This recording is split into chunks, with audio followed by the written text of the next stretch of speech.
And welcome to In-Game Chat for Saturday, January 24th, 2015. This is Season 9, Episode 4. I'm Matt. I'm Nathan. I'm ArJay. And I'm James.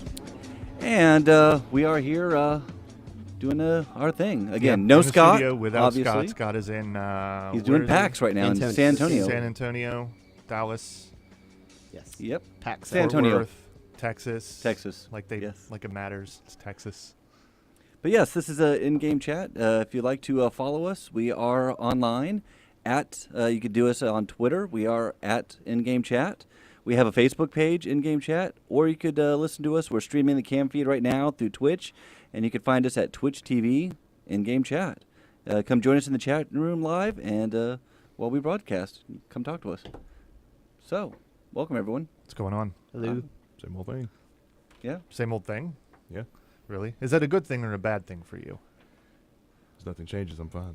Okay. It's an ArJay thing. Well, I don't know. I haven't been here for a while, so I don't know Yes. if the thing got bad, and therefore it being the same thing is no longer a good thing. Mm-hmm. You know what I mean? Not really. I really need you to follow me here. Okay. All right. I Have you understand. enjoyed the video games you've been playing? So far, I've been enjoying the practice I've been doing. The practice for, I've been doing. For Practice final video round of games. tournaments. Right, because you got to do that, because you have to have a competitive edge and maintain Yeah. the competitive edge. In fact, we got one tonight, actually, after the Oh, yeah? show is over. We got a Ultra Street Fighter 4 tournament going on at Retro Game Planet. Oh, yeah, in 7:30 Prattville, tonight. huh? And I've got about 5 or 6 friends of mine who are going, and I know some other folks in the area is going to be going as well. So it'll be a good, should be a good little turnout. Cash prizes, good time. So if you're in the area, want to see some, get a taste of competitive Street Fighter play, go to Retro Game Planet at about 7:30 tonight, and you should see us all in action. Go root for ArJay. Mm-hmm. I'll need it. I'll take Oh, it. no, man, you're good. Are we allowed to know what characters you're playing? I'm using my main character is Cody, but I could probably switch up to someone else if need be. Because if you lose a round, you can switch up. It's a standard tournament fare, Gotcha. double elimination. I don't know what standard tournament fare is, so I'm going to stop you and ask you one question. Do you have to identify like which character you're going to be playing, like naming eligible receivers or something before the thing starts? Do you have to say like I'm going to be playing this guy? No, you don't have to. You can just choose come whatever in you want when you get up there. Yeah, whenever you get there, you can choose whichever character you want. Okay. The only time if you do win, you have to keep that same character. So you could base that strategy kind of on who you're playing against. So if they choose first, you're like, oh, hey, they're choosing this character. Mm-hmm. This might be a better foil against them, so let me choose. Do you this do it other like a one. coin flip? Do you do like a coin flip? Somebody calls it, and then you decide if you're like picking first or not. Because I don't know. It seems like I get to pick, Second but if there's player would any sort almost of be better. right, you know what I'm saying? I have to imagine if you understand the roster and the game and all of the moves and everything intrinsic to it well enough, then you can see as an advantage, right? That Yeah, one you guy could. picks, Mhm. and the next guy is like, "Aha! I got you with you. You chose rock, Yeah. Mhm. so I'm going Here to choose comes the- paper." Yeah. Mhm. I mean, Loser, some people loser have done- goes first, kind of a thing. Yeah. some people have done it that way, but some people have an idea of who. In my experience, some people have an idea of who they want already, and they'll just feel out the way the opponent plays, Mhm. and then they'll make their counter picks there as need be. Right. But I in mean, my case, yeah. in my case, I know who I'm picking. First of all, the first person I'm most comfortable with, and that's what I'm going to use throughout the tournament. If I see Which, something, yeah, I would imagine particular, is then I'll change up. I would imagine that's exactly how it works for most people, right? Mhm. Nobody is going to have spent. Let me put it this way: anyone who spends the time to survey the entire roster equally is probably going to be at a disadvantage to someone who has dedicated and focused time directly for one character. That may be true, but I'm thinking more of along the lines of experience, training, and whatnot. I mean, someone can't get familiar with the entire roster and know what they do. I mean, it'll benefit you in terms of what you can punish, what you can, the disadvantages and advantages of each character. I can Right. see it doing that way.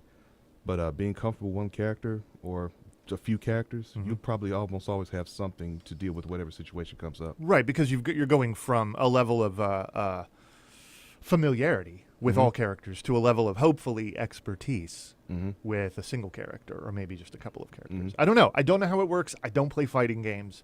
I'm always very interested to hear exactly what you have to say to my apparently very stupid questions every time I pose them, Mhm. because I don't know either what I would expect myself to do or what I would expect any individual player to do Mhm. in a fighting game tournament. I've unfortunately played against RJ once, and it's like I wasn't even holding the controller. Yeah, but you don't know what you're doing. No, I don't. And So it like was it's very so apparent. your experience, while amusing, It was is amusing. of like of no Yeah. real I don't, deductive value in yeah. terms of what it's like to I actually don't play count against. frames of like animation, Right. And to know when things should be working out, and yeah, he's on a whole nother level. Right, because at a certain point, I have to assume people that are at least within the same general sphere of experience with one another, when they play, it's got to be a lot like when two wandering kung fu masters come into contact in an ancient, one of the many ancient. Well, don't laugh at me. These are No, like a legit bamboo things. Right? forest, Look, yeah. man, when Wong Fei Hung shows up in town, right, and he just wants like a pork bun and somewhere to stay for the night, and then he'll like do his medicinal thing and like heal people and then whatever, because he's like a wandering kind of whatever their version of I'm just trying to picture that here minstrel in was. Montgomery. No. I'm going somewhere. So like he shows up and then but Iron Monkey's up to no good, right? And so they clash at a certain point, and they're like, "Oh, yeah, I know you're from like the school of like this business over here," and it's like, "Yeah, you're from like this like particular tree of knowledge and experience, and this is your fighting style. I recognize it because I've been around, and like here's your thing and here's your thing." But like if like Bob the random guy, ticks off Wong Fei Hung or Iron Monkey or pretty much anybody for that matter, he's just going to get destroyed. He's never going to identify, oh, I was absolutely annihilated by the crane style technique as taught in this one school and this one. You know what I mean? Yes. Mm-hmm. So your experience against RJ, Yeah. you're like Bob the random guy And he's seeing the lines who of the just like, Matrix. and he's Iron Monkey. Yeah. You know what I'm saying? Oh yeah. And like that's a cool thing. So I have to imagine fighting game people have roughly the same kind of thing where it's like, yeah, I see what this guy's doing because I can do that, and I understand that like with this character, this sort of thing. I mean, it also happens. works that way within like first-person shooters and stuff. No, you know what? It absolutely does. It absolutely does. Really, any Map kind of knowledge. competitive. Yeah, know. there was a time, a really, really long time ago, when Steve Sewers Yes. and I were playing Tribes. Tribes, yeah. And like, I don't bring it up tons. Starshield Tribes, the original one, not one of the very many remakes, not even 2, which was beloved by many people. I mean, the first very thing for which I original. was on the ground, November of 1998, 98 being, like November 98 being the window for which all great things began to happen over like the next 18 months. So the original Star Siege Tribes, it was a revelation to me, and it was the perfect game for me. Everything about it just suited the way that my mind worked for first-person shooters, and I was very good. I wasn't like I'm okay. I was like very, very, very, I used to very sit good. and watch you and Steve play, and We it were was both just- incredibly good yeah. players. I was just the right age. I was in my mid-20s. I had relatively enough time to play. I had a slightly better internet connection than most of the people out there, and I just loved it. Mm-hmm. And I didn't have enough money to buy lots of games, so this was my game, and this was the thing at which I decided to become good, proficient at least. And I loved it, and I really was very, very good. And there were times when I just didn't I didn't want people to be me. I didn't want to have my my guild tag by my name. I didn't want to I just wanted to go off the reservation a little bit and just be out and away from my social group and from the people I normally played with. So I'd go out somewhere else under a different name. I'd kind of go to the favorite servers of mine because they were the better servers. But I learned then that it actually was very easy for people to identify you by the things you Your did. playing style. Because I Exactly. was called out by some of my favorite opponents. Yeah. There are For- certain. You're like, oh hey, we know And I was you. like, but no, no, I'm it's not a different me. name. I mean, I'm not him. Yeah. But they were like, no. Like, you do this thing, and it's kind of dumb, but you do it, and like I've seen you do it before. Just because And your it's, avatar's wearing the Groucho, nose and Yeah, mustache. It was they really, could it was see really right through interesting to me, and they were clearly much more perceptive people because I almost never could pick anybody out by that. I wasn't that way, and it wasn't like I was rocking the house so much that they couldn't help but, behold my magnificence or whatever. It was just because these were all very good players too, but they Yeah. more than a few of them were able to identify me. I was like, that's really great. I never realized that I had such a fingerprint to my own personal play style. So yeah, I don't know. These are the things that go through my mind, RJ, when I consider your very, very particular and well-honed set of skills. Yeah, I mean, being found out like that, it reminds me of how people can. It's one thing to know how characters behave in the game and how they play. It's what people do with them as well. Like you were saying, some people have tendency to over rely on projectiles. Some people over rely on air counters. They try to bait you into jumping all the time. So if you just keep your ground game and have patience, that's going to be their foil. They're going to get impatient, try to make someone do something that they don't want to do, make them play to your style. Sounds kind of like a poker where you're not really, you're playing against the person. Mm-hmm. Not necessarily like the character. You're actually like, all right, how's this guy going to react when I do this, or when he attacks? So it sounds like you're like, like you're playing against the other person. It's a chess game. A lot of times, strategies and techniques and whatnot. So yeah, you can start to read people and understand what they're going to do, and if you can do that at a pretty good level, you're halfway there to winning the match. I really miss being able to do that. I've had that desire peak back up every now and then. So I wish there was the game I played, and it is the game that I was good at, and I could settle into it. I miss. It's not just being like really good. It isn't about being a part of a winning group of people. That was really fun, and back when I was good, back when first-person shooters meant to me what they did when I was in my mid-20s. There wasn't any really good structure in any game for managing this stuff. There were no guild tools or clan tools or anything like that in any of these. There were no real official or even well-maintained ladders or records of competition. There were a few, but it was just people reporting wins and losses, and you just had to hope that everybody was being somewhat honest. There weren't any APIs for tracking behavior. There was not some sort of global, account-wide, universal win-loss counter, accuracy rate, any of that stuff. You could not pull all that information together. You just had to say, like, no, I play Tribes and I'm really good with the disc launcher, and but I miss what it meant to have that feeling, and I have to imagine people that are doing that now have that same feeling. I just haven't had that game in a long time, and I've tried to say like, I'm gonna push everything else away. I'm gonna stop playing all my MMOs and everything, and I'm just gonna dedicate myself to like this game. I'm gonna be super good at this game, and I don't do it. I can't tell if I'm too old, which is possible. For the short time I've known you, I think you've done that twice. What? On one game, you're like, it's gonna be my game, and I can't do it. And I can't do it. I'm such a I'm such a survey player now. I miss just having like that one game where you and like three others, like close friends, could just get together and form a team. Like when we were doing Rainbow Six Vegas, like run through a campaign with like 4 people and stuff like that, or even just I guess maybe it's some old Call of Duty. When everybody would get together and form up a team and just go out as like a team member. You mute everybody else. All you can talk to is like your own guys, and people took it in a way seriously.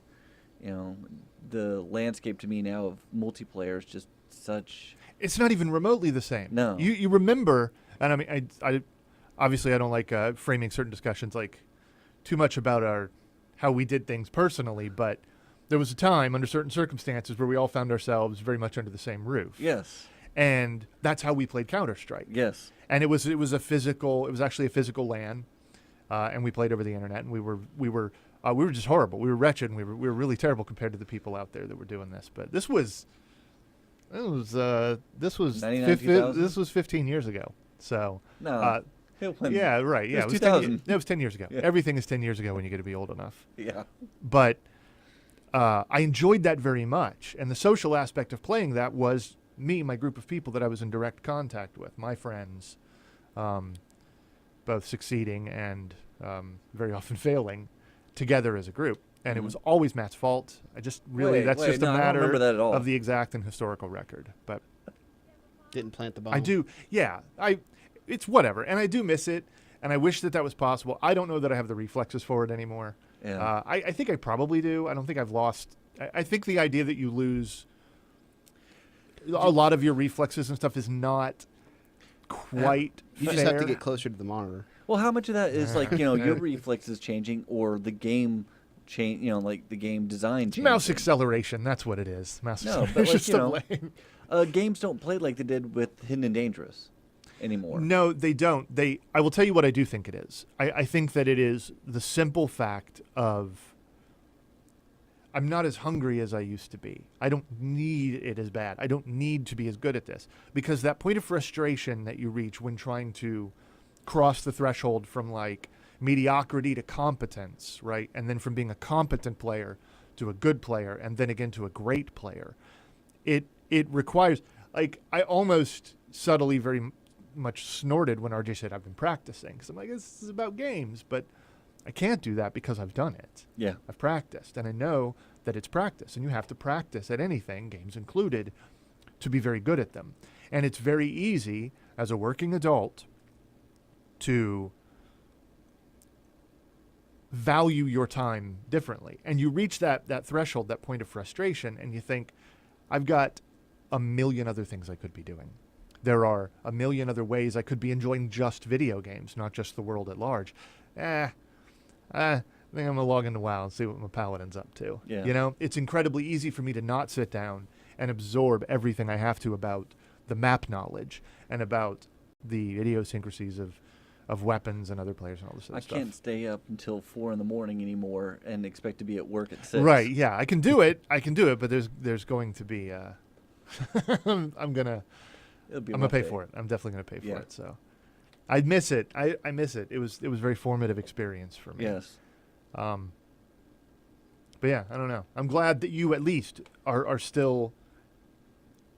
Your enjoyment of gaming is very much still tied to the competitive nature of gaming, because for a lot of us, I know me and Matt and Scott, generally, Scott is like the embodiment of cooperative gameplay. Dude does not want to shoot at you in a video game.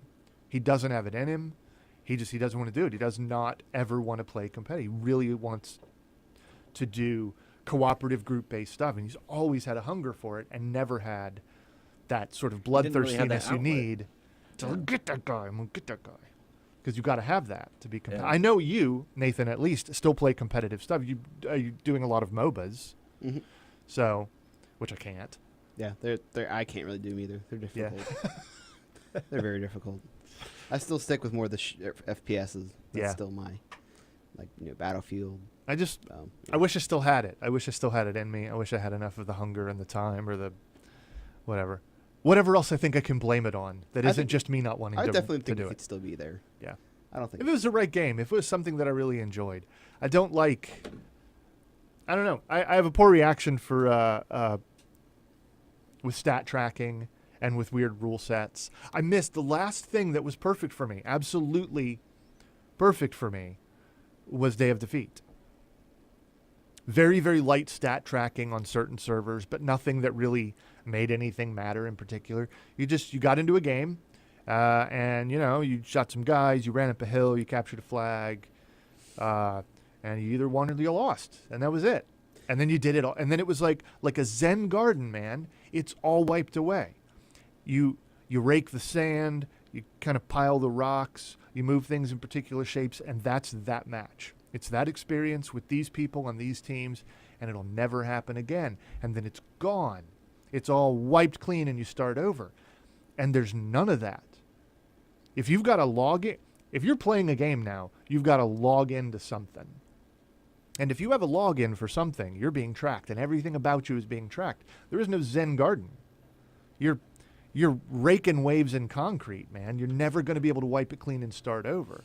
Your bad KD ratio, or your horrible stats every time you get They'll in a haunt tank you. or something. They're a part of you forever. Yeah. That's sort of That goes back nauseating. to, remember in Call of Duty, United Offensive, it was just, round to round. You could only rank up 3 times, but it would only last for that match.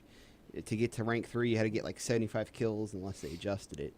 So, it never, and then people started making, I think it was AWE mods, where it would actually keep track of your stats, but only how many kills you ever had, how many wins, and, that. But Right. then if the server ever closed, you lost it. Yeah. So, but it was just like, oh, that's cool stats, but, I don't really care. I just like playing it. I don't care. I've seen many a time of matches of first-person shooters, things of that nature. They had teammates, they wouldn't pick them because of their kill-death ratio. If it was like too low, then you're garbage. I mean, that was their whole to me. If it's See, low, you're my garbage. biggest- If I wanted to high, be picked you're- last, yeah. I'd go back to high school and to gym class. Mhm. And my biggest issue with the whole KD thing is that, I've always been one of the people where I care less how many times I play for the objective. So, if it's Playing for the objective sometimes necessitates having a poor kill-death ratio. And It's a terrible barometer of actual play. It's isolating a single statistic to really no good end. Mm-hmm. None.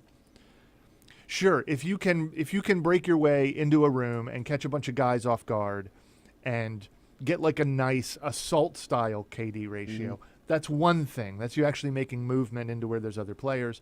If you're a sniper with a high KD ratio, I don't care. I just don't care that much. And but I always played medic in like Battlefield, so I always had to run into everything. So I'd get killed, but still what I had to do. But It's you're doing so much more doing fun. your job Yeah. and you're saving Exactly. you're reviving the other people. Uh-huh.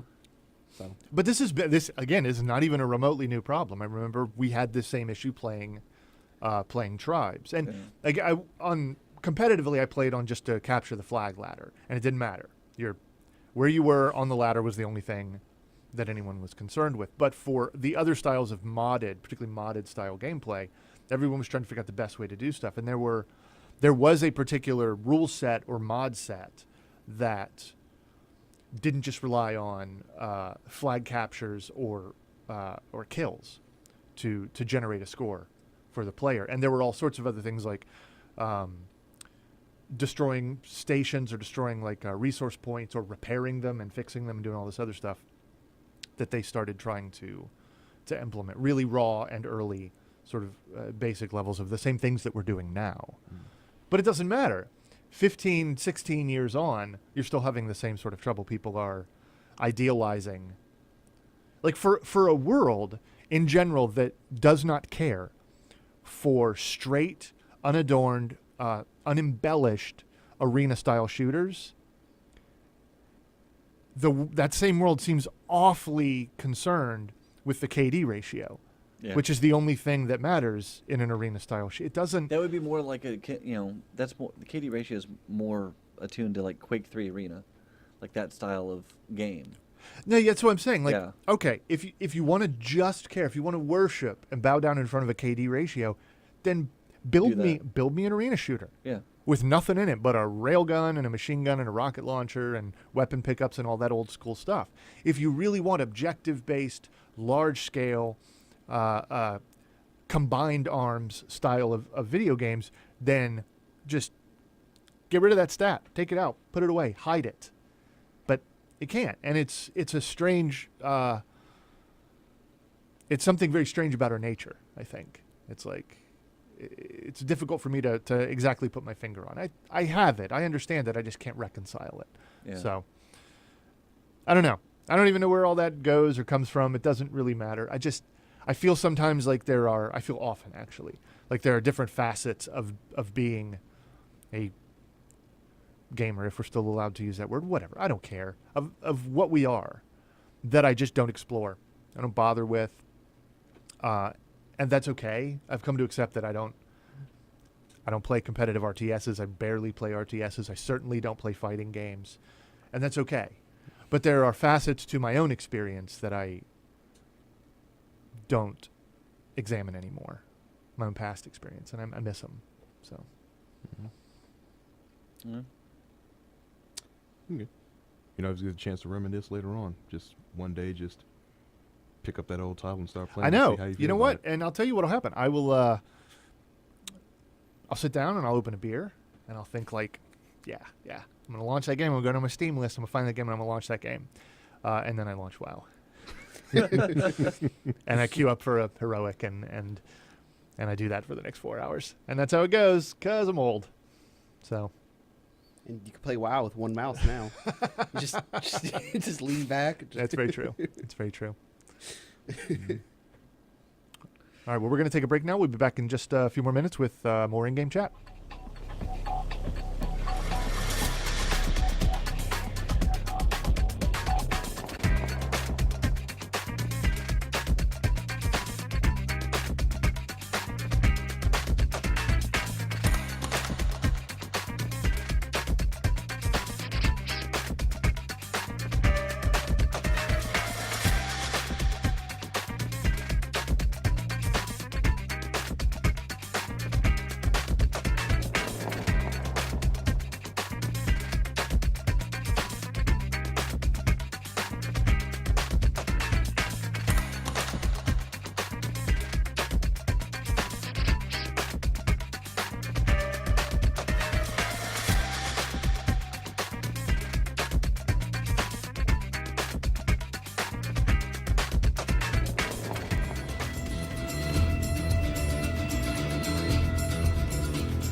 And welcome back to In-Game Chat.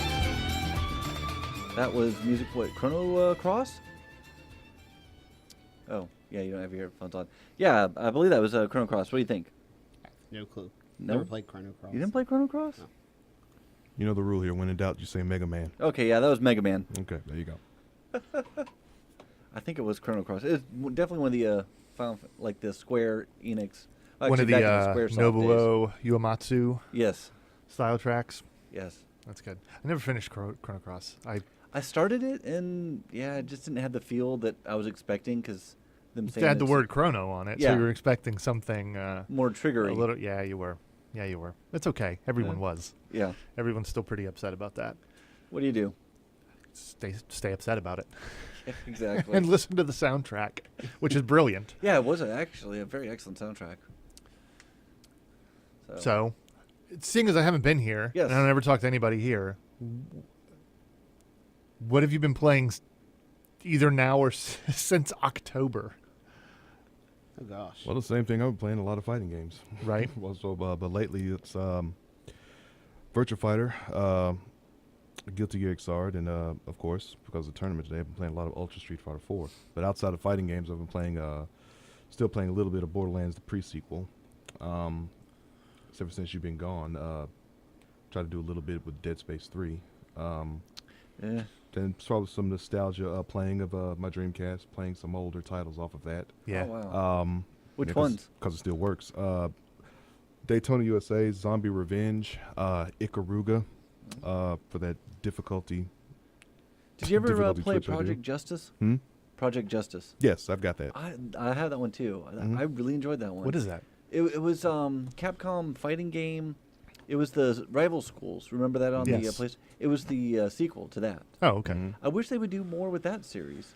There's a lot of series that I wish Capcom would do some more things for, but Yeah. they either don't think it's going to pull up enough income for them, and they just decide not to go that route. Like, there's some things they could do with Darkstalkers, Yeah. Cybernauts, other titles in their roster they could do some things with. They just decide not to. They just want to.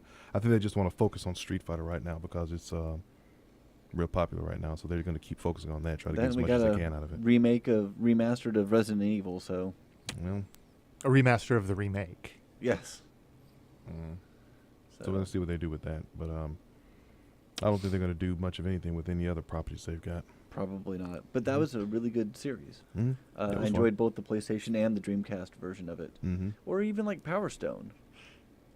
It's been a while since I played that, but I think I got the first one. I don't know about the second one. Was it any good? I just thought that was a game that was like, I don't know, looks good. It was just something designed to like. Look how neat the Dreamcast Yeah, look how is. neat the Dreamcast is. Buy this Dreamcast. Don't worry about whether it plays good. It's super pretty. It was super pretty. It what? I wanted to own it just so I could, like, put the disc in and look at it a little bit. I had no idea whether it was any good.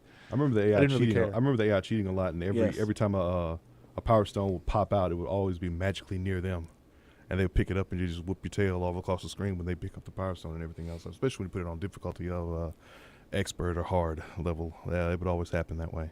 They have a difficulty of expert or hard level. Mm-hmm. Most fighting games will always have something like that. Just designed to just cheat you and get you used to the BS that happens all the time, especially in some tournaments or whatever. Nathan, Yes. What have I what been have playing? you been playing? I think you know one game I've been playing. Have you been playing the WoW? I've been playing the You've been WoW. playing the WoW. Yes. At least trying to as much Yeah. as I could, Yeah, I've been enjoying that. We've both talked our opinions about that. It's the before. worst right now. It's the worst. I have never seen them put together such a completely effective hook. I hate it. It's like, Yeah, it's way worse than, historically, like in the past, you would log in and you would do your dailies, right? And in the, just all these quests you could do every day for a little bit of experience, a little bit of a reputation with a particular faction or a group of people. You get some money, you get some resources, whatever. It was designed to keep you in the game rather than just walking away. A sense of progress outside of the straightforward gear-based progress, right?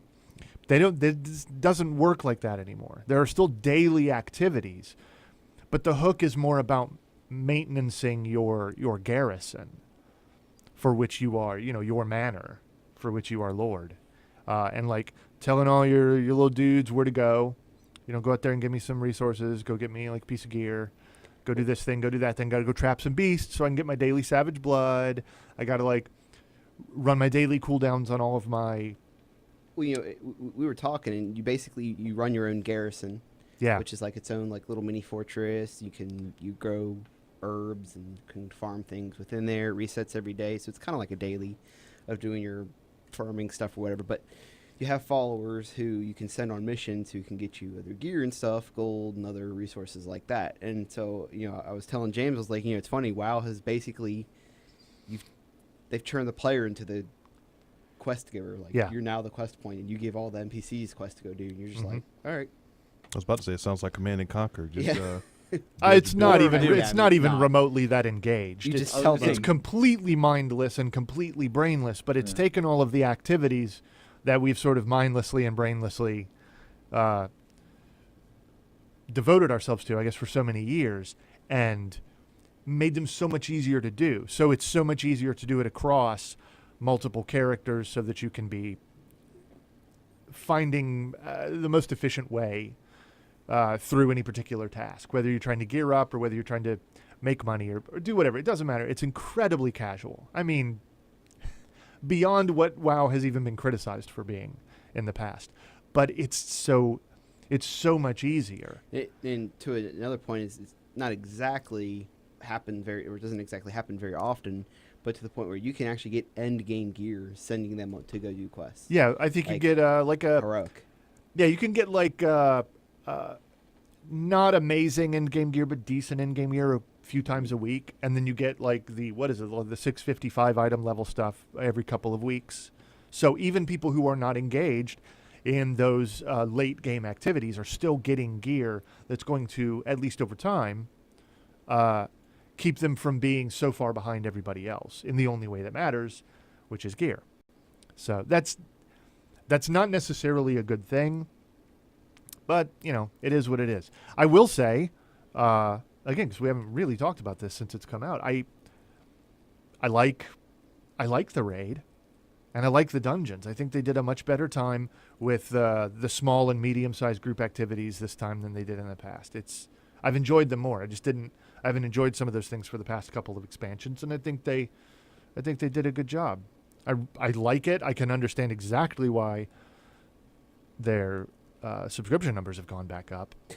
Doubled almost, haven't they? What was the last expansion that you really enjoyed? Wrath of the Lich King. Oh, wow.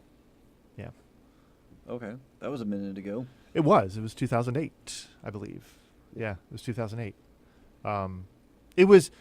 It combined everything that I still cared about at the time. It was the point of best resolution to a story, and it was the point at which they became expert at being able to tell a story in an MMO. That from the minute you literally stepped off the boat in Northrend, you were chasing down a storyline that had been left unresolved From for Warcraft 3. Since the Frozen Throne, since Warcraft 3. And it had just been sitting there and festering, in more ways than one. And yeah, sure, the playing through what really was a stalemate between the Horde and the Alliance on Azeroth, that was fine. That was fairly interesting. They did a really good job establishing the world.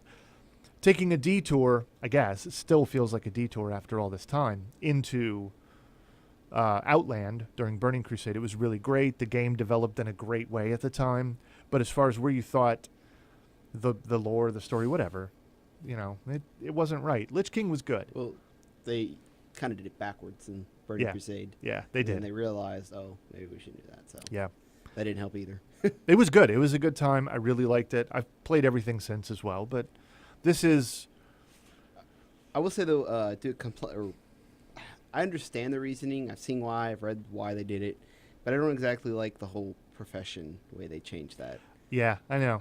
I'm not even sure and exactly what you like, but I feel like of all the things they changed, all of the game systems that they changed or retooled completely, the professions are the one they did the poorest job on. And I think it's partially because we come from the, I guess you could say, old school thought process of where a profession is what could technically make or break, pending if you want to get the best Yeah. out of your character. As of now, it's kind of like, do whatever you want. Yeah. It doesn't matter. Doesn't matter You at don't all. even. You don't even have to have a gathering profession No. at all. You just I've dropped gathering professions on too. all of my me characters. too.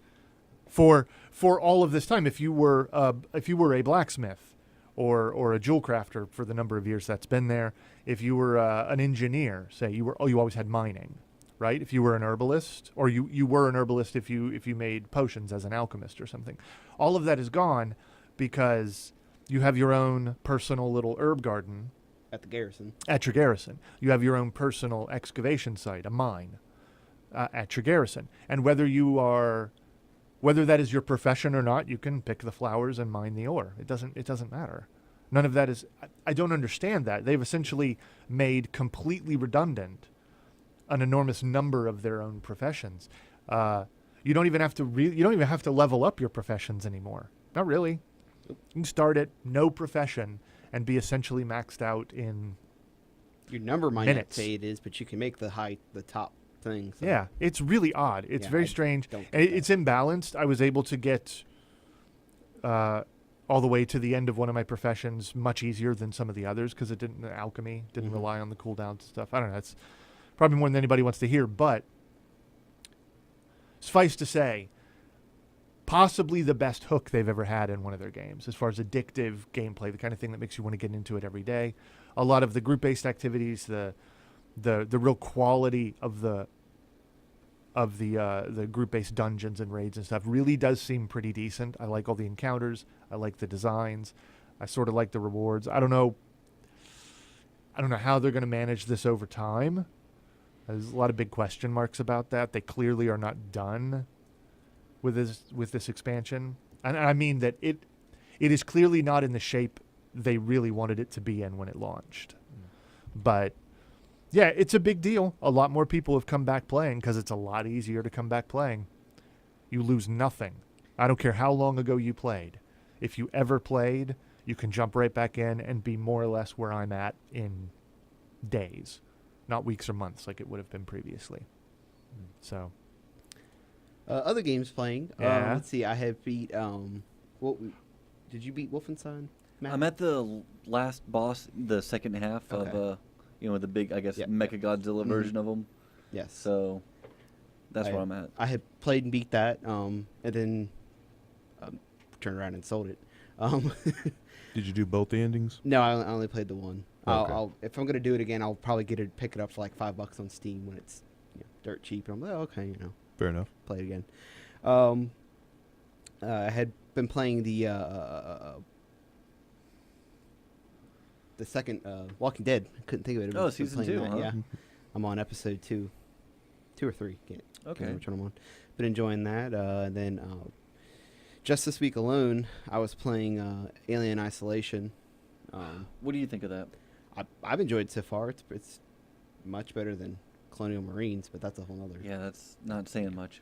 Exactly. But I've been enjoying that. And I saw it hit 1 million sales worldwide Oh, wow. this week, I believe. I need to get back into that. Yeah, I really do. I haven't gotten that far, and I've been playing that. And then I played a little bit of Battlefield 4 as well. I had some friends that would wanting to play that, so we played that on PC. And then last week, me, Drew, and Scott were in the were part of the Evolve Evolve? beta, or whatever beta testing, whatever servers stress test, Stress whatever you want to testing, call it. Yeah. and it for my 5th time playing or 4th time ever.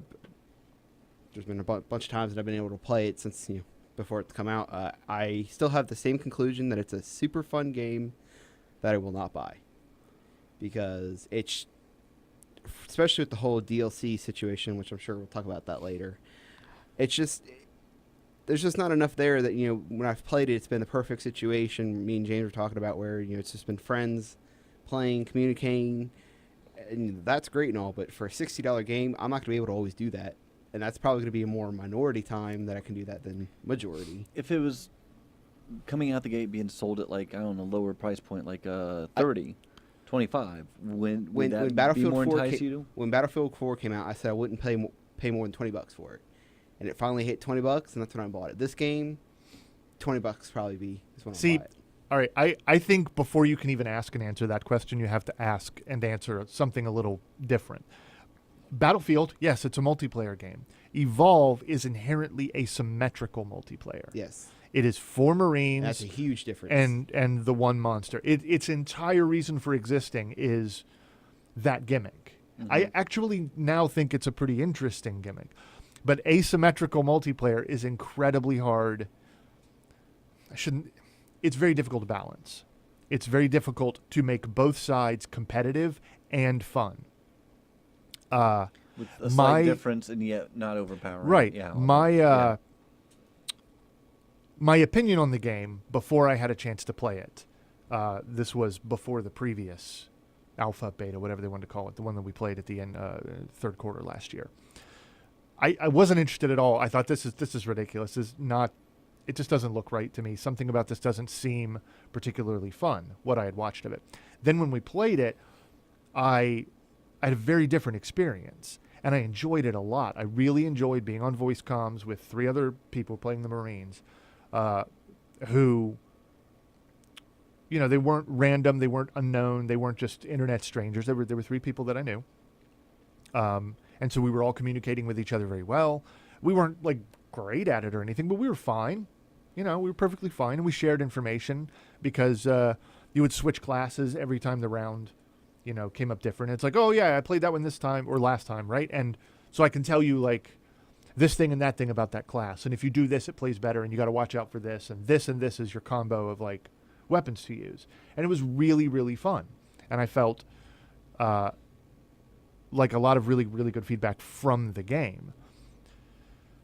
That's nice, but that experience, that's it. I feel like I had essentially the complete experience without fully leveled up characters, without the full roster of characters. I feel like I still pretty much knew what the game was going to be, and they want $60. They want $60 for this.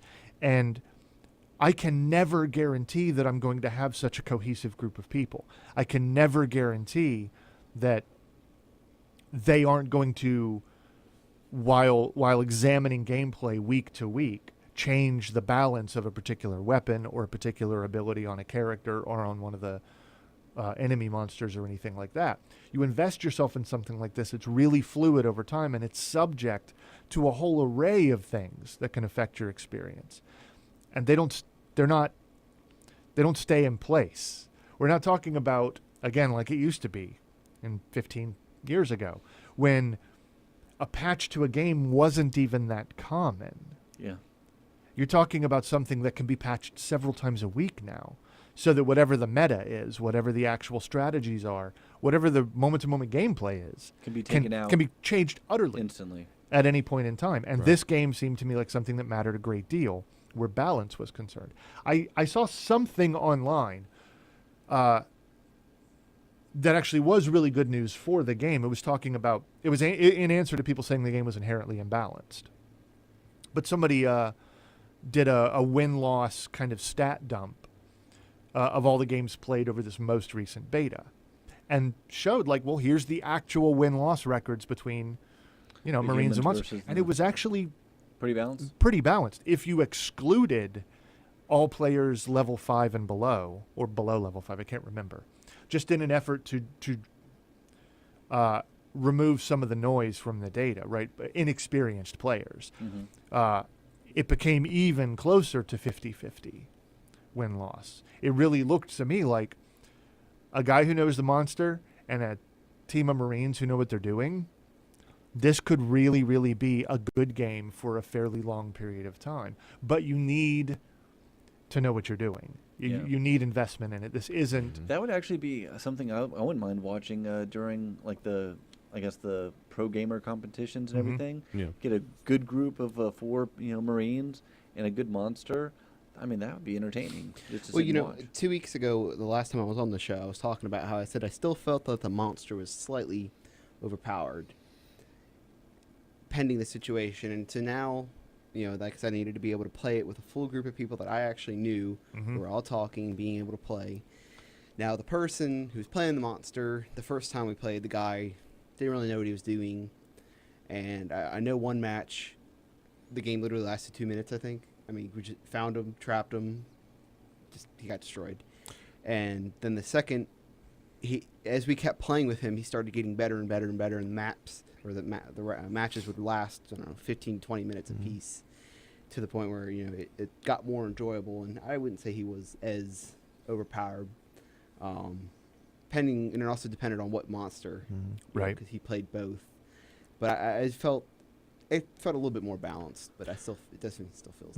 Yeah. Let me ask you this: well, the person who was playing as the monster the first time around, did he behave as if the monster was like really invincible? He could just, like a tank, could just go through everything? Because I've seen that a lot. Like, the first time players will always assume whatever damage they take is like negligible. Don't even worry about it. But because to certain points, you actually kind of do get to that point where you kind of can just take a bunch and just keep going after him. You don't really have to worry about. And it also depends how the other people are. The first guy, he just didn't know what he's doing. He kind of didn't realize, I should run at the beginning. Yeah, that's it. I mean, the fight or flight, flight, get out of there. You need to get out of there quick. And I've never seen people do that. If he gets trapped in the bubble, he can't get out, period. Okay. So he kind of got to the point where we were already kind of damaging him, and he couldn't get out, period. So he got to that point. Does monsters have any defensive capabilities, like high jumps or things they can do to get out of it? They can easily climb anything, get out of situations. They can, pending we'll talk about the big beast guy. I can't think of his name all of a sudden. He can charge, so he can kind of run fast, can knock everyone out of the way and kind of get out of the situation somewhat. He can throw a bulldozer and shoot fire. So he can take a lot more damage, but it's a little bit slower, but he can get out of the situation pretty easily. So as long as you don't get greedy, I guess, exactly. you should be able to balance out the damage and the other damage one, you take, the damage you give. The Kraken is more agile and can fly temporarily, and then can also produce copies of himself. So you could start fighting one, and then you're not fighting him, and then he's kind of all the way over here, but he can take a lot less damage. So he's a lot easier to kill, even though he's harder to shoot. He's easier to kill. Okay. Well, that really does highlight, though, the fact that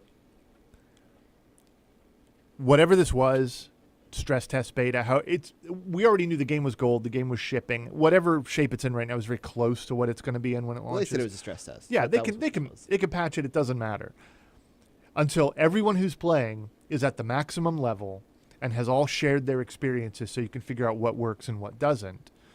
You won't really be able to draw a bead on the balance. Not really. You're never going to really know what it's like until you've got all the guys, all the Marines, and all the monsters, and they're leveled up, and you've played them. Then you're going to be able to say, okay, this is what we think about the balance.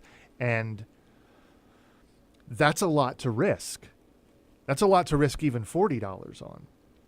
But $60 with map and character DLC, that's a part of a season pass, and then additional non-season pass DLC. I think if you add up everything individually, box cost plus all currently known DLC, you're coming in at $120. Are you mad? Really? Really? And that's ridiculous. And the thing is there's games like this where that same situation happens, and you could spend $120 easily to get all of that. But it's a free-to-play game. Yes, that was going to be my exact point. So not that it needs forgiveness or acceptance, but I can at least balance the equation against the fact that it's free to play. This is a $60 box cost game without any proper form of campaign. It's kind of Left 4 Dead style campaign. It's just bots instead of people, but without a real separate campaign, and with probably not as broad a number of maps and characters as you would hope for out of something like this.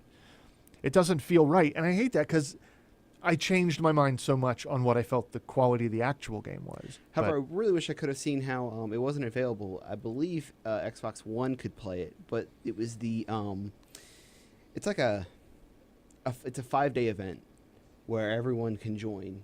and everyone's trying to fight off the beasts. And apparently the whole scenario changes. It's kind of like to me, from what I read, I haven't seen anything else on it, but from what I try to understand, it was kind of like a Planet Side 2. Do you know how that works? Do you guys, have you played that? I haven't Planet played Side it. 2?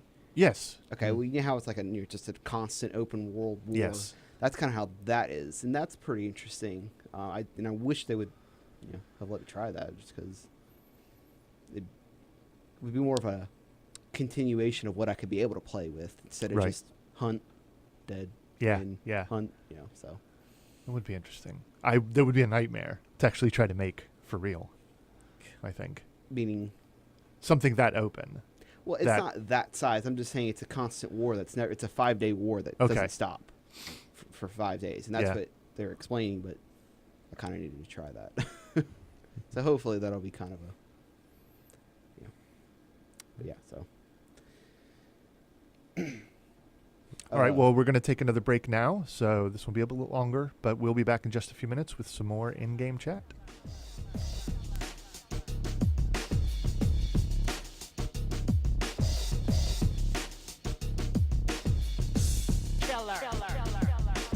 Killer. The mind.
And welcome back to In-Game Chat.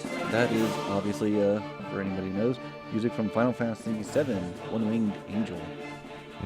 See, I felt like it was Kingdom Hearts-ish, but that would kind of make sense because Kingdom Hearts is Had half the, Final Fantasy. So yeah, that would half kind of make Disney, sense half of Final why Fantasy, I thought that. yeah.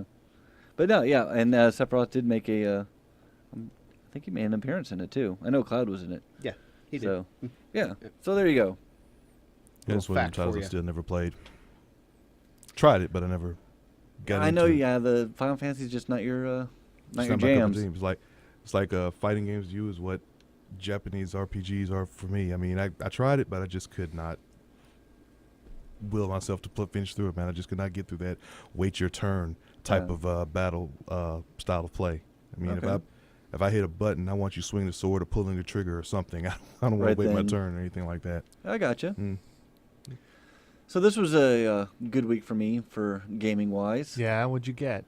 The GOG sale, Good Old Games. They had I guess the They're not really second good old wave. games anymore, are they? They're just GOG, right? They don't really go by the good old games thing.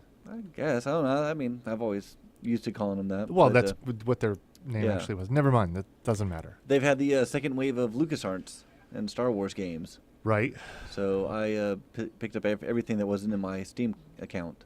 A lot of that was already on Steam. A few of them, like A Empire significant at War. significant amount. Yeah, Empire Not- at War, Battlefront 2, but obviously the X-wings, the TIE fighters. Knights of the Old Republic was on Steam. Yeah, and that's where the old public those were. Dark Forces was on Steam.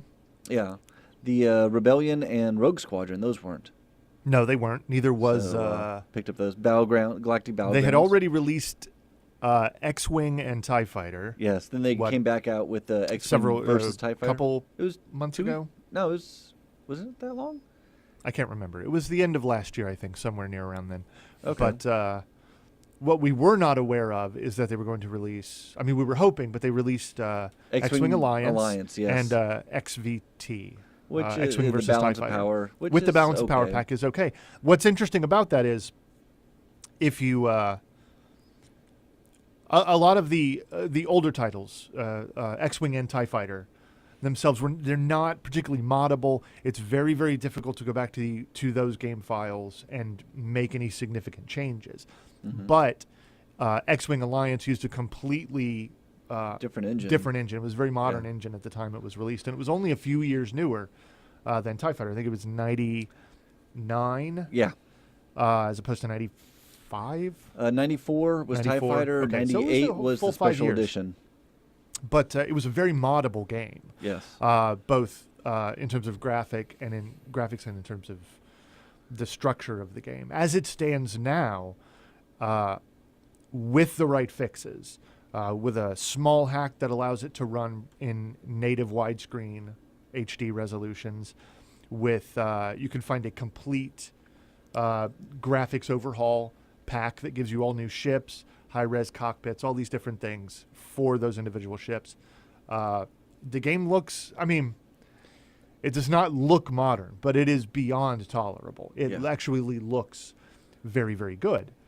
And if you want to go far enough, there are people who have essentially built the entire campaign structure from X-Wing and TIE Fighter and put it into the multiplayer, kind of jammed it into the multiplayer, spliced it into the multiplayer of X-Wing Alliance. So you can play through You can X-Wing. essentially play through all of them from within one game. You don't get any of the exposition, you don't get any of the cutscenes or any of that sort of stuff, but it's there, and that is saying a lot for a game that old.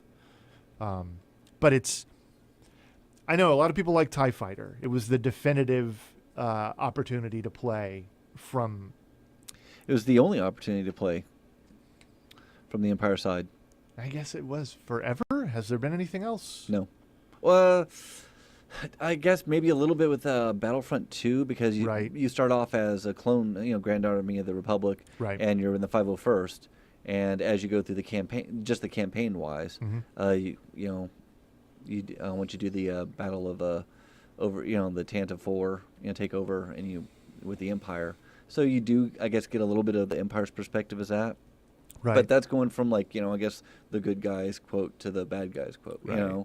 Whereas TIE Fighter was just from the beginning, the entire perspective of the game was told through the story and through the lens of the Empire. Right. From the opening crawl, talking about the cowardly defeat at Yavin, and how we beat back the terrorists at Hoth.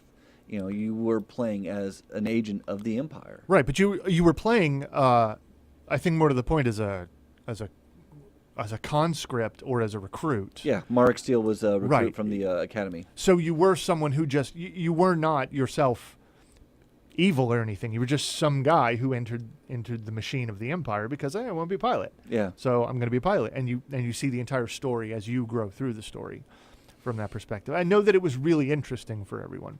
I personally enjoyed, because I never even beat TIE Fighter, but I loved Alliance. I absolutely loved it. That was I a lot loved of fun. the way that it played. I loved that it gave you an opportunity to see one of the better parts of that conflict in a more interesting way, because you were a private citizen who sort of got caught up in everything because you were helping the Rebel Alliance at the time. And it was really, really interesting in those ways for me. And I was trying to explain this to a friend of ours who had never played it. Jeremy never played Alliance. He didn't? No, he didn't. And I was totally blown away. I was like, oh my God, you're like the luckiest guy ever. Because I know you like this sort of stuff, and I know you've really been itching for a story-based piece of space combat.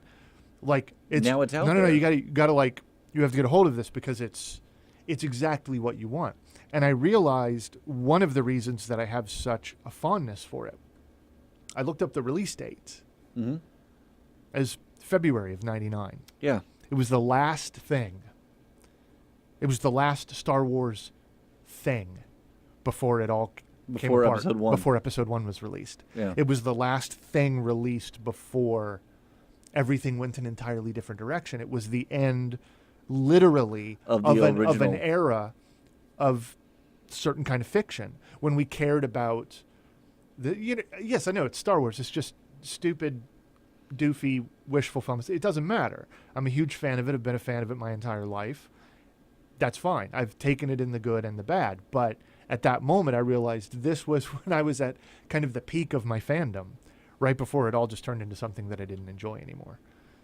And without thinking about it for this long, that's been one of the reasons I think I have thought so fondly of it. Still wondering if I'm going to hit the peak of my fandom for it. No. Probably not. No. I was don't think actually you will. I read think an you have a totally different relationship True. to it. Yeah, I was actually read an interesting thing about how George Lucas is not reading anything about the episode 7. He doesn't know any storylines. He doesn't know any plot-wise anything. All he knows is the 80-second teaser trailer that we all saw. Yeah, which is good. And he's like, I'm curious what they're going to do with it. And I'm like, he's never had the chance to be a fanboy of what he created. I hope he hates it. But I mean, I hope like- hope he barfs. He looks I like, hope wait, it they keeps did him, what to I it? hope it keeps him up at night. I hope it cuts across the grain of everything he could have wished and hoped for. It won't have Jar Jar, so. Yeah. I there's don't that. even know. I don't know what his hopes are, but I hope every one of them, every fiber of everything he could have yearned for in an episode 7 is utterly ridiculed and dashed and destroyed. Why is this? Because that's what to he him. did. That's what he did. He took everything. He took the entire arc of his own creation and decided that because he was a different man, his product should be a different product. Gotcha. I don't hate him because of Jar Jar. I don't even hate him. What I hate is that for a very long period of time, he became a revisionist. Yes. He could not stand to have his work live as what it was.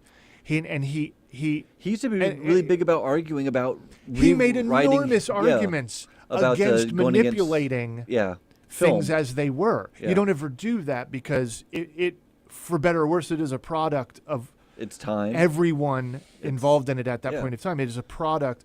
Star Wars most certainly is a product of the adversity he went through to create it, and it's like that memory to him was a sore. It was a sore spot for him, and he spent gobs of money and 2 decades trying to erase it, literally trying to erase the original versions from history. That galls me. It absolutely galls me. I could live with the new versions of the original series. I could live with the prequels if so much work was not done to pretend that so many things had never happened. Mm-hmm. That's it. It isn't Jar Jar and the poop jokes and the little kid and all of that. It isn't that. That was not for me. But I believe he misunderstood his own creation. I didn't Much- know any of this. Much has been said on the matter. It does. Yeah. I don't need to go back over it, but that is why. I merely want him to understand how little control he has over this thing. So and I'm grateful for it. However, as per what we actually do on this show, I'm just waiting to hear. Well, 2015, this year, we're inside of a year from a new Star Wars. Yes. Which itself should get you incredibly excited. We're I in mean, the- that's weird. There's only been 6 of them. Yes. It's cool, right? And someone else has it. Yeah. Someone else completely different has it. And they're going off into a territory, a portion of the fiction that's always been relegated to pulp, Just, like a bunch of stuff that ran the gamut from like absolute garbage all the way up to pretty good. Mm-hmm. None of it amazing, none of it grand, none of it agreed with any of the rest of it, ever. It was always just kind of a Loose collection of stories. yeah, but it was sort of fun, and now even that's gone. Yes. And I feel sort of unburdened with. I don't have any expectations whatsoever. I have no expectations. That is an excellent kind of freedom to have. It's almost when like it's where we something should have that you been back love. in '99. Yeah. We're back in that place when episode 1 before it came out. I remember how excited we were. We were like, Yeah. "Oh my gosh, this is gonna be great." We were diving into the internet, what internet there was back then, trying to figure out what the story was. We're trying to figure. We were up at midnight at Toys R Us, knocking people over to get toys and all this kind of stuff. We had this really excited feeling about it, and when the movie finally came out, then we're just like, "Oh." Yeah. So, but we have a chance to do that again, hopefully in a better outcome. And to be fair, and this, I always say this, it translates very directly to how things work with video games. You are responsible for managing your own expectations. You're responsible for viewing the world as it is, not as you would the marketing, the promises from a publisher or developer or filmmaker or anything. It's just they're It's all making something lies. they're going to sell to you. That's really all it is. You need to not invest yourself so heavily emotionally in an expectation of a thing. Just know that the thing is going to be what it is. A lot of that is on us as fans of a thing, as people who enjoy a thing. But I have moved past all of that. I don't care. I am not angry about the prequels at all. I didn't particularly enjoy them. I am neutral on the matter for the first time. Well, not for the first time, but have been for a really long time now. And now I get new films by new people, published, not for nothing, by a group of guys who have absolutely proved they know how to manage an otherwise messy property. Yes. Disney has done a very, very, very good job Great with things everything. with different companies. Yeah. So I have expectations of, okay, it's great. It's X-Wings. They're flying over the water. Great. Yeah. I love it when they do that. TIE fighters. But I don't care. It doesn't matter. I Yeah. have no expectations about the film. I know that I'm going to see it. I will get something from it, and it will cost me nothing but a few dollars. More to the point, and a kind of personal investment that I can't manage so well is my expectation of gaming properties. See, Because I love the films, but I really loved some of the games a lot, and I need a renaissance for the film alone is not enough for me. If they could get like a Totally Games to do like another.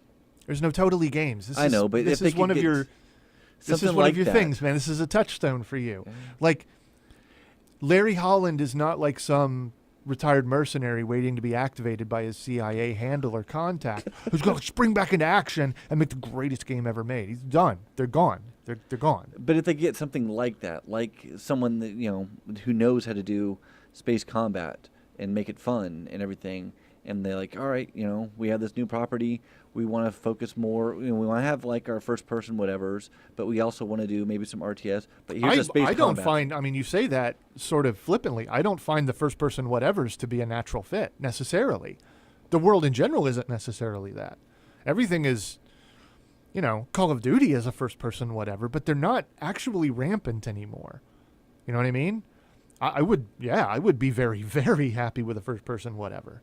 And given the difficulty of making a campaign in something like a space game, which despite all the resurgence we've seen, it's not really anywhere in sight, is it? Not really. Star Citizen is promising this, but it's one of the It's been promises. promising it for how many years? I mean, they've got things that they've delivered on. Yeah. But it's arena-based combat. It's race around some little environment, time trial type thing. But telling a story in an empty skybox in space is not particularly easy to do. So that particular promise, even from a guy who has done it in the past, is over the horizon at this point. Whatever he says about the timetable for this year, it's out of view right now. Elite Dangerous is here, and it's great. It is a great time spent with, your hand on a throttle and a stick, Hopefully preferably your something, head on your- inside yeah. an Oculus, and flying around being just maniacally awesome. There's no campaign. It's absolutely a sandbox. Just go out there and do what you want to do. Look at any of the other things, and they're not very far from that. How many times is someone going to ask what you even do in No Man's Sky? It's not a campaign there. It's some sort of environmental, experiential thing. All of this is good, but no one is really, really trying to nail down They're not campaign quite telling the storytelling. story. Yeah. So I don't expect anybody to come out of the woodwork and say, I'll be the guy to do that. Because, I don't know.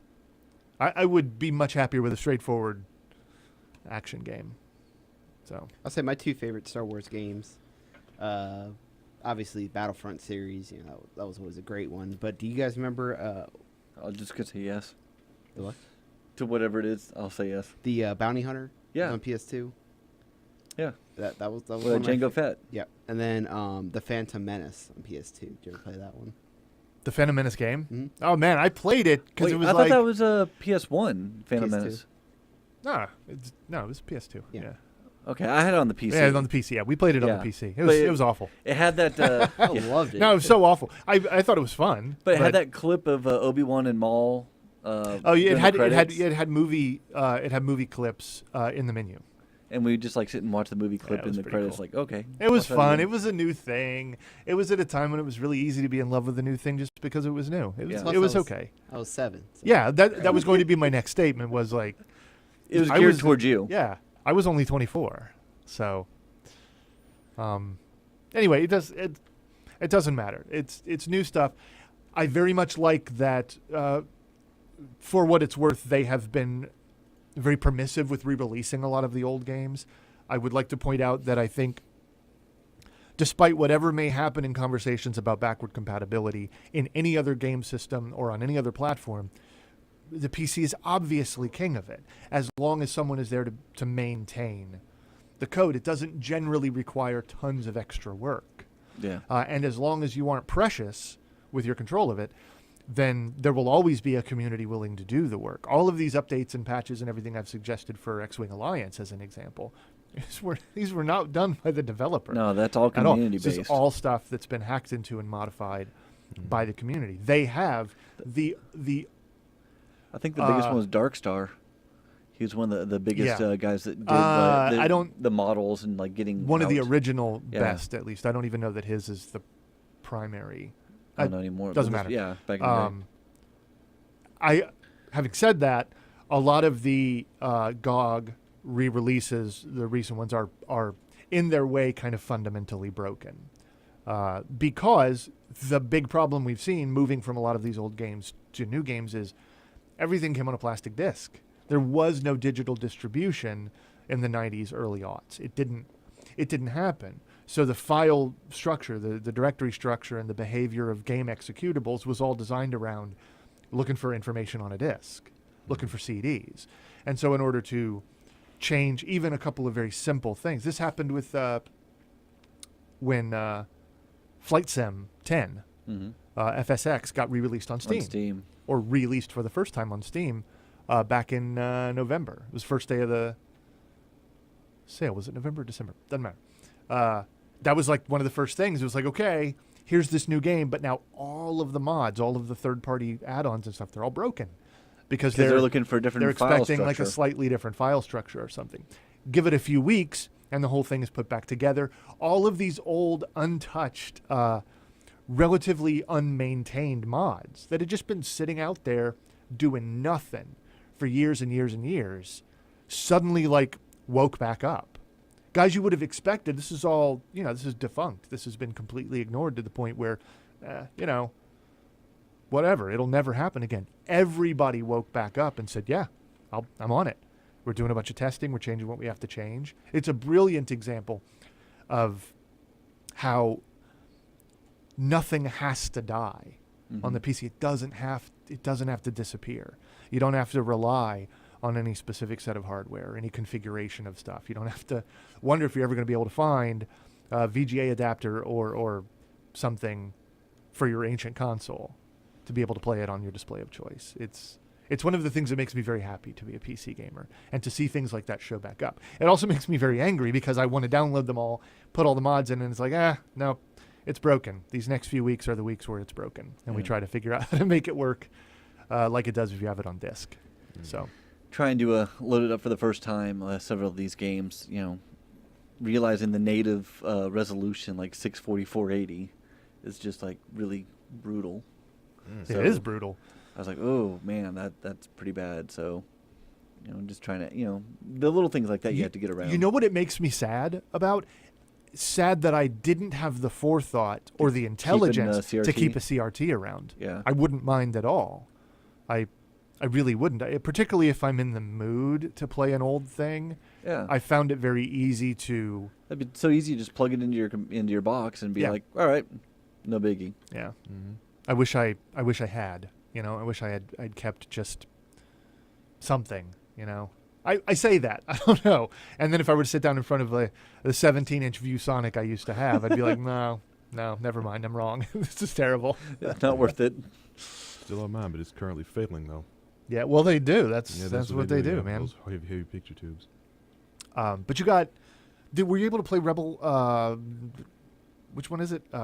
Rogue Squadron. Sorry. Yes. You were. Yeah. I was reading things that it wasn't especially good. Yeah. I think you're a liar. No, I actually think did. it's I was flying around Tatooine on the very first mission, shooting down the probe bots. Yeah. I didn't have my I didn't have my joystick plugged up just because it was like off somewhere else and everything. So I was just using the mouse and keyboard, but yeah, it was working. Yeah. Okay. I mean, that's good. That's really good. I never. What was funny was reading during all of this release, reading threads on the internet from people. They totally thought that was untrue. They thought that its release was like somehow a lie. Had no idea it ever came out on the PC. These were all guys who played it on the N64. Oh wow, yeah. But to be fair, yeah, the PC had no. You and I played it on the PC when it came out, but apparently, like the world at large had no idea that it existed. In the hangar, because when you're selecting your craft, this was because the game was originally released before Episode 1, and they had the code in there for the Naboo Starfighter, the N1. That once the movie was released, they like, all right, hey, by the way, here's a free code for a ship. Surprise everybody. Yeah. And like everybody's like, oh wait, we didn't know anything about this. The kind of thing that would have been data mined almost instantaneously. Yeah. The N1's already unlocked from the get go, so that's kind of nice. That makes sense. Yeah. I mean, that makes perfect sense. Which reminds me, one of the other ones was Starfighter. Yes. Star Wars, which I actually have to be honest, I love that game. That was a fun one. It was completely Episode 1 based. Did you play that mostly on the PS2 or? I played it on the PS2. Okay, because I got it on the PC. It was fun. It actually really, really was fun. It had several different points of view. You weren't playing as a Jedi. That made me really happy because everything became about Jedi. It still starting is. in '99. Yeah. But it was really enjoyable. So I'd already picked that up on Steam though. Okay. Or gotten that on Steam, I should say, back during the sale. But I'm happy for it. There's a number of things they didn't release. As always, I have my fingers crossed for Yoda stories. Oh, jeez. Yeah, that or Indiana Jones stories too. Yeah, any of that, any of those little desktop adventure style things. Yoda stories was super I think super I still cool. have my disc. I would be shocked, if blind, if you did not have your disc. Yeah. I know a number of people were hoping for Cowboy Game. Oh, Outlaws. Outlaws, yes. That was a really good. That was a really good. Yes, that's one. That was a really good multiplayer game. Actually. I would love to have someone do like a modern day, like have that redone where it's not sprite based, it's polygon based and everything like that. Because the story was fantastic. That one was a lot of fun. It was. And the music was great. Again, another thing I never beat, but fond really? memories nonetheless. Oh, yeah. I'd beat that a lot. Well, anyway, we're going to take our last break here, so we'll be back shortly with more in-game chat.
And welcome back to In-Game Chat. This is our final segment for the Nice evening. little segment, yeah. Yeah.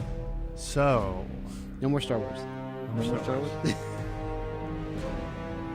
Microsoft. Yes. All right. Yes. Yes, I will take a free Windows 10. Yes. Yeah. I think. Right? I think. I don't know. I don't trust them. I will. You will? I'm already using it right now. So. Are you? I mean, not full time, but. Well, the consumer preview is due out next week, right? Yes. So we're talking about Microsoft's big, I don't even know, like apropos of what exactly. Just like, hey, we want to talk about Windows 10. We want to talk about its integration into all our different platforms. We're totally changing the language And this is noteworthy. Microsoft comes out every now and then over the course of its existence and decides it's a new day. Stuff is different. And like ultimately, stuff is not different, right? It's Microsoft. What's on the outside, it may be different, but it's internally. Yeah, but even on the outside, it's usually them just working a particular angle. They are coming at everything they own all at the same time. They are making the biggest push they ever have to unify everything they use to sell you stuff and manage your hardware. About the only thing I haven't heard of significantly, and this may be out there, I haven't fully waded into all of the information, is a lot of their like professional tools, a lot of the server side stuff, which makes me a little bit nervous because they made some poor decisions the last time they made these changes. They put the Metro interface on their server OSs, which is ridiculous. And it was things like that I don't trust. But they are being very cagey. They are wiggling around all over the place, dodging all sorts of questions, coming back with some very strange answers about what it is they're actually trying to do in the world.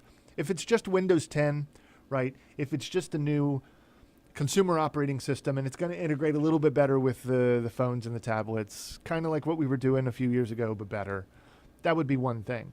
But these guys are talking up full integration in everything they do.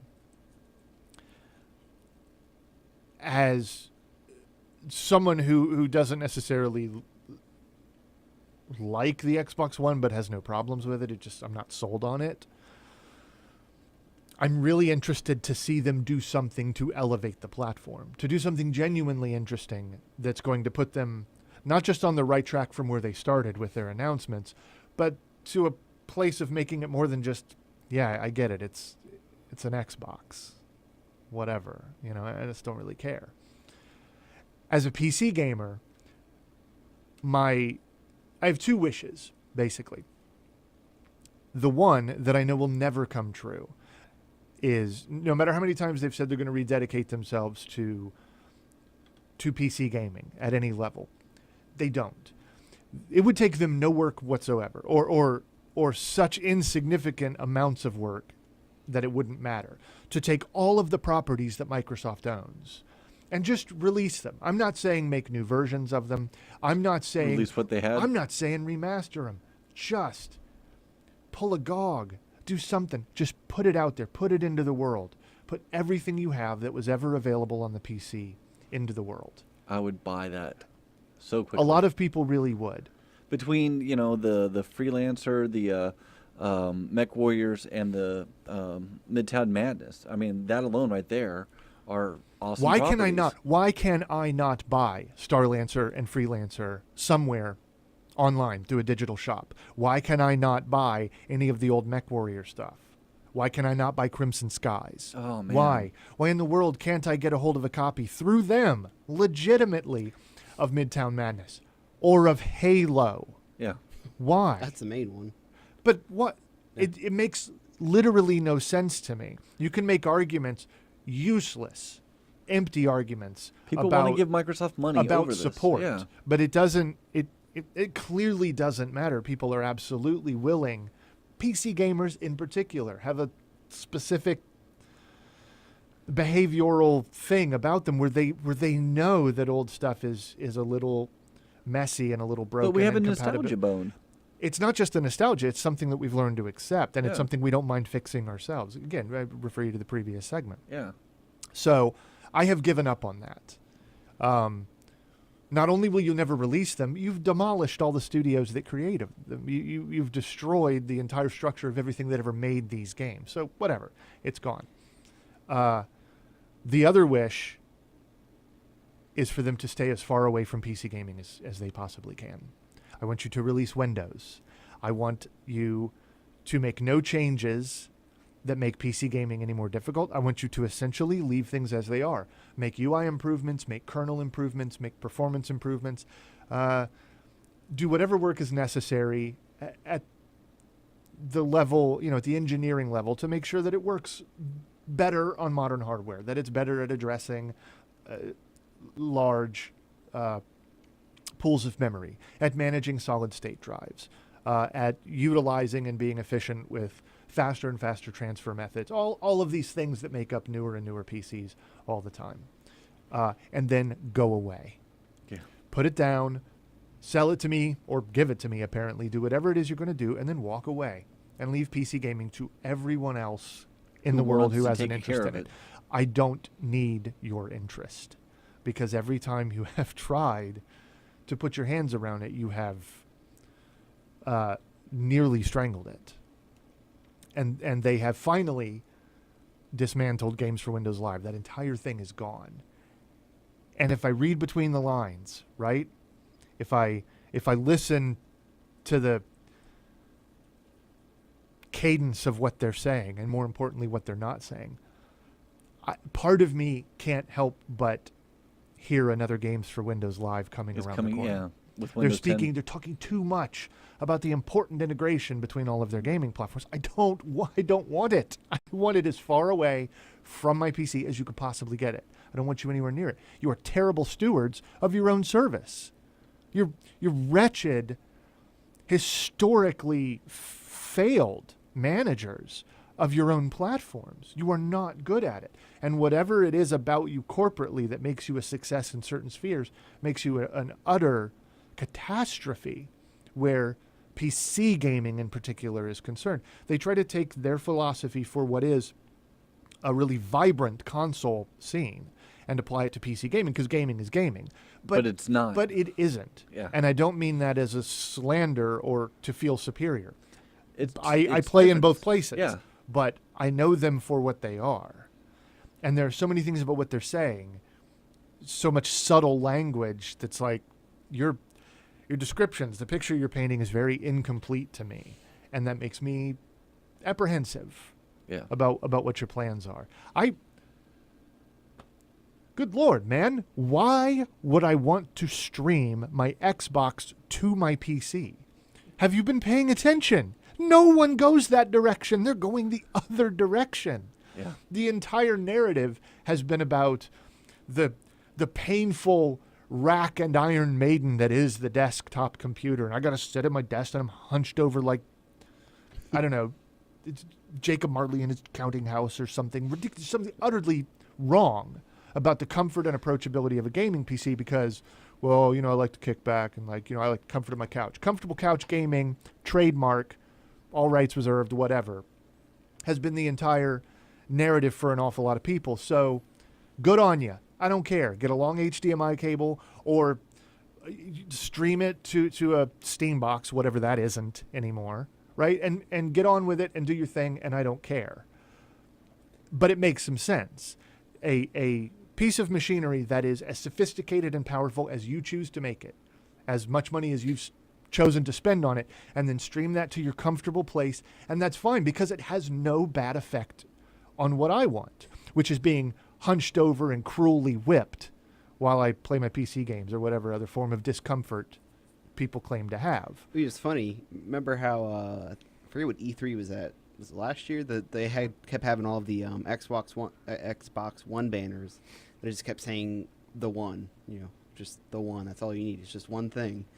It's like, well, now you're kind of supporting that you need More than one. It's not just one Yeah. thing. If you want me to play your Xbox One games on the PC, again, that's a concept I can get behind. Sell them on the PC. Yeah. If you're telling me, if your premise is that Windows is just the platform, everything else is merely a device, then you don't even have a conceit for why things on the console don't come to the PC. There can only be one answer. Only it's not one the same answer. Device. No, Yeah. you don't want to sell it there Yeah. because you want me to buy a specific device.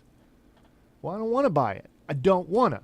I will stomp my feet and act like a 12-year-old about it, but I don't want to do it. That's not how I choose to interact with it.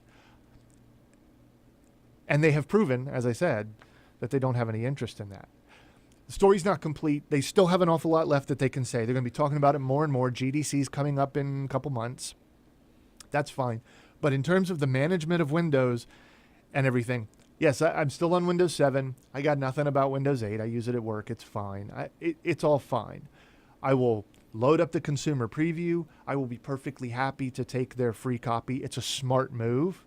They've been doing everything they can to get themselves out from under these weird platform leapfrog issues that people have had because they don't trust any particular replacement thing. Licenses are too expensive, 100 different reasons, and you wind up people not moving on from an insecure platform or an unsupported platform. Someone was like, well, how are they going to make money off of that if people are just switching? And just them being able to support, instead of having to go back to Windows 7 and support 8, 8.1, people just switching from those to 10, that saves them a ton of money not having to support the older platforms. No, it's a good idea. And it's also a good idea to try to roll as many people up as possible for the developers of the things we want on their platform. Well, that's all fine. And you also got to think of not just home-based users upgrading. I mean, it'll be companies. Well, I mean, and that leads us into some of the other details about how their update process is going to work. There's going to be different processes for home users. There's going to be like your mom, who gets to control nothing and just will get all updates. Power users who have some understanding of their system, and then enterprise level users. I hope that all stays in place. And all of that is good. None of that bothers me. I am never scared of new versions of Windows. I have used every consumer version of Windows and really only regret Millennium. I think the Department of Defense just upgraded their computer systems to Windows 98. So, that'll be nice. Once this comes out, maybe we'll get ME. Well, they haven't even said they haven't even really stated what it is they're going to allow people to do as far as the roll-up. And again, none of that matters. It's just when they try to tie the entire conversation together and they start talking about, my childish pastime. And I'm like, don't touch that. Just leave it alone. Go away. Don't mess with it. It's actually running pretty well right now. The market works pretty good. Lots of people are involved. We don't need your help. Notice how you got out of the business and all of a sudden it started. The world kept on turning. It was just great. It got better when you left. Stay gone. So that's that element of thing. I don't know what I think about their funny little headset eyeglass thing. That thing it does look weird. Right? Do you trust it? No. You're the kid here. What do you think? Looks like it's for kids. Yeah. I'm going to wear it while I'm driving. Yeah. I feel the same way. The HoloLens. I feel the same way about it with. I think it'll be great for people doing cosplay for Dragon Ball Z. Right. No. I mean, do you honestly take it at face value what they have said it can do?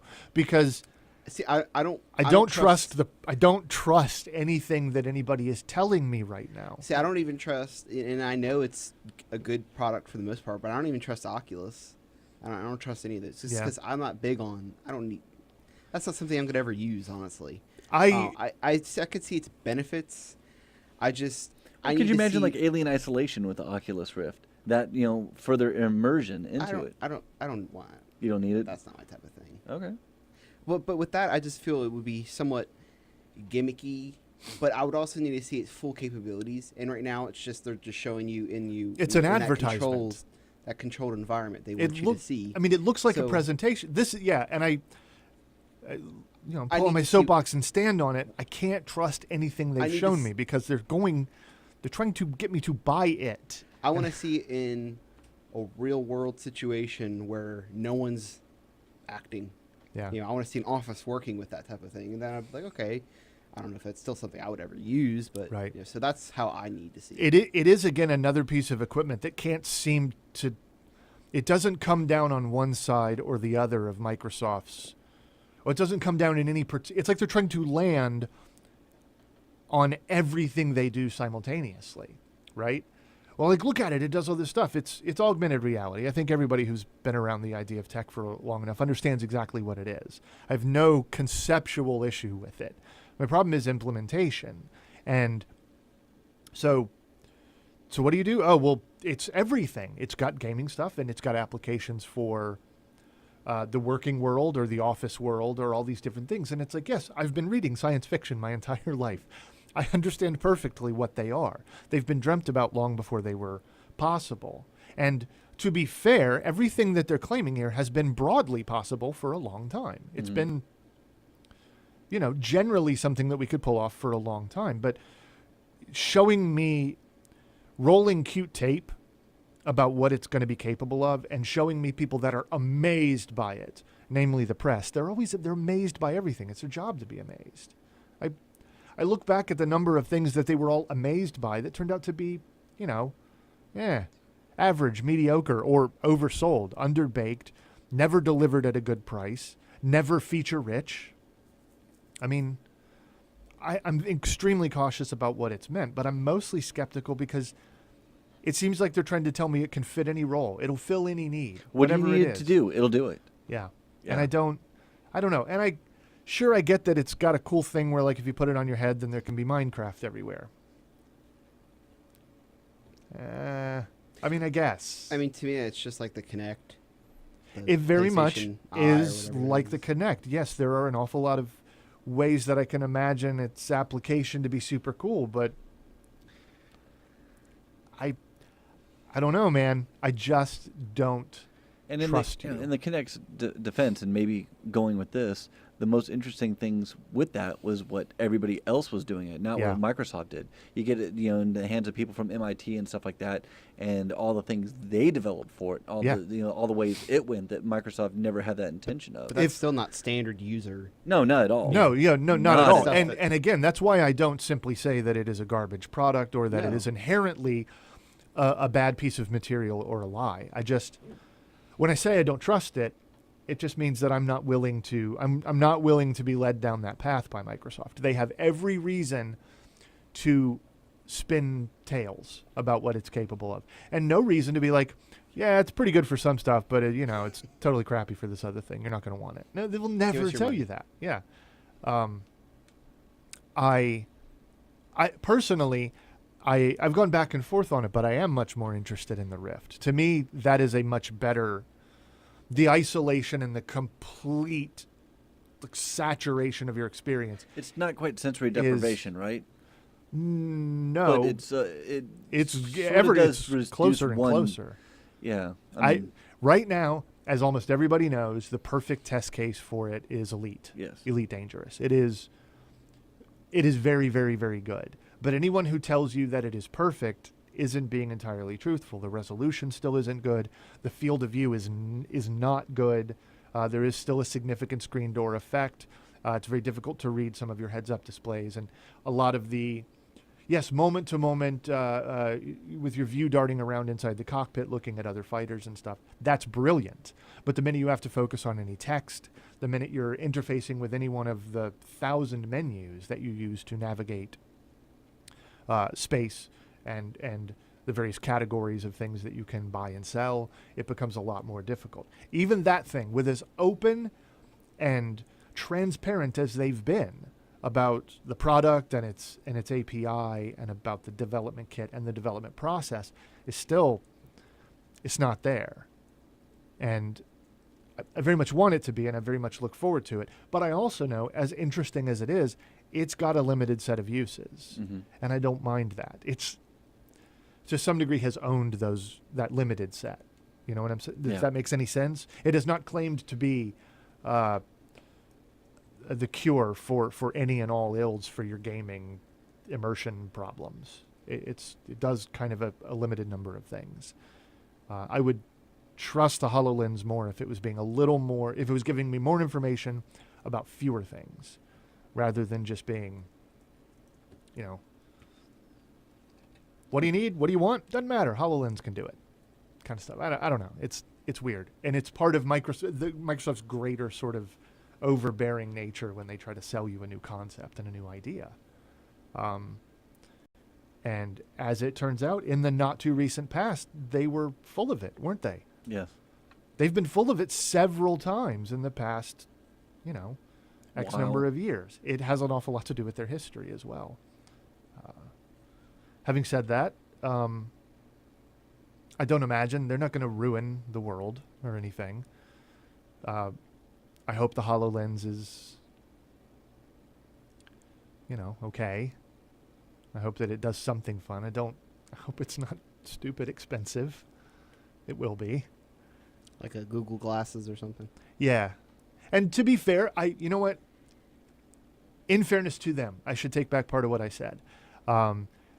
it is at least giant and not gaudy necessarily, but they're at least not trying to say you should put this on your face and drive around or walk around town, right? Its use case really is limited to you're in a room, you need to stay in this room while you're doing your thing. Yeah. It is an isolated form of experience, so I should be a little more fair to them for that. It does open them up to a lot more stuff. They're not trying to claim this is going to give you pertinent information when you're, about which coffee shop is closest or whatever. I don't know. I need one on my head. That's all I can say. I just really need one. Try it out for yourself. Try it out for myself. I was told many times that the Rift, even the Generation 1 Rift was just like, it's the greatest thing in the world. Yeah, it was okay. I can see the promise, but it was okay. Don't sell me on what it could be. Tell me what it is. Yeah. So, It's I don't know. marketing. Do what? It's marketing. Yeah. Now, but if it comes with a copy of, if they just sold it with a copy of like a new Mech Warrior, Oh my gosh, I'd buy right? two. Right. It would be really good for that. I'd buy one for me on a different platform, and be like, I got two of them here. Have one. Right. It would be a perfect and natural Yes. fit for that. It would be a natural fit for a lot of what they do. Yeah. So, I don't know. GDC. We'll learn a little bit, or we'll be told a little bit more at GDC. You want to do what we'll be playing this week? Oh, I know what I'm going to be I'm playing. gonna fake like I won't be playing well, but I think that's what I'll be playing. I won't be. Really? What are you gonna do? I'm doing the same thing with Scott, the whole Dying Light Best Buy rental. The Best Buy rental of Dying Light. I look forward to watching many streams of Dying Light. Well, I'll be I have stream- no I'll- interest in playing it. I'll stream it if you want to watch. Okay, But I will. I'll be picking it up Tuesday and playing that. So, Okay. and then Tuesday, Grim Fandango. Going to get you a copy of it. Yeah. Okay. Cool. I'll take that. Maybe this time you can finish A it. lovely game. Mm. The half that I played. Yeah. Mm. And, you heard they changed the controls. You could either do the original tank controls or, I guess, new, more modern. We'll see how the new, more modern controls yeah. go. I'll probably stay with tank because that's what I'm just used to. Yeah. Mm. In my case, I forgot that I had some money on my Xbox account. Darn. So I had enough to pick up the Resident Evil HD remaster. Oh, And now I have to work up the nerve to start playing the thing because I know what's in there. yes, I do want to pick Spiders, yeah. big fuzzy tarantulas, now in HD. So I have to look forward to that when I finally get the nerve to start playing that up. that. Just remember though, you get to kill it. Yeah, with what? Yeah, little pop gun. I do want to pick that up. That's No, I only need like some. what, I 20 need bucks? some. I Yeah, need like a 20 rocket bucks. launcher or something, grenade launcher. No, a grenade launcher or Sure. a high-powered shotgun. Kill for it with those. fire. Yeah, or that. Something to get them out the way quick. That's preferable. Did you ever play it on the GameCube? No, I never had a GameCube. Okay. Never had a GameCube. It was one of them situations where it was the same as Bayonetta 2. Yeah. GameCube was so cool. One, yeah, there was one game. There was one game I would have liked to play on it, but Not enough nothing for else. the rest. Not enough to merit buying a system. Well, I'm for it, glad. And you played the original. I played I bought the original. Okay. I played. My history with Resident Evil series was that I played the thing in the completely wrong order. The first Would one. you like start Code? the Code first I always one ever forget that played that's was how you the did it, first yeah. one I ever played was Code Veronica. Yep. And after I played that, I went backwards and picked up 3 and 2. I think was on the ones that came on Dreamcast. I picked up those, Yeah. and then I made a phone call to Capcom's warehouse and just flat out asked, "Do you have any copies of Resident Evil for the Saturn?" Saturn. Yeah, I remember They that. said, "Yeah, we got 4 of them." I said, Okay. "I'll take 2." And we made the arrangements. And they mail ordered me 2, and I took one for myself and got one to James. I got one from you. And I played it that way. And ever since Okay. then, I've been playing Resident Evil when it comes out. But I played it the wrong way. But the fact that I played it, I'm happy. Yeah, with the that. fact you played that means you are playing it the right way. Yeah, I'm playing it. So yeah, now I got to work up the nerve for the HD remaster. I've been watching the remaster remake stuff. People play through it. It's been real nice to take a look at it again, and it really made me. I honestly had to rethink everything that I've been howling about for years. I don't think they should ever go anywhere near genuinely rebooting or remaking it. I don't think. If it ain't broke, don't fix it. I think it is very much broken and has gotten broken over time. What I think is that everything about my love, everything about my how I miss that game and everything I thought was so wonderful about it is so much a product of its time that we shouldn't go back there. Just let it be. A remake, the remaster of the remake, it's enough. It's honestly enough. Don't We ever must try go to deeper. recapture that. Do what? We must go deeper. We must go far shallower. Going deeper is always a problem. We need an Oculus of the remake of the HD remake. all on the Hollow. Yes. Good. Well, thanks on a lot. Xbox 3. And we'll see you next week.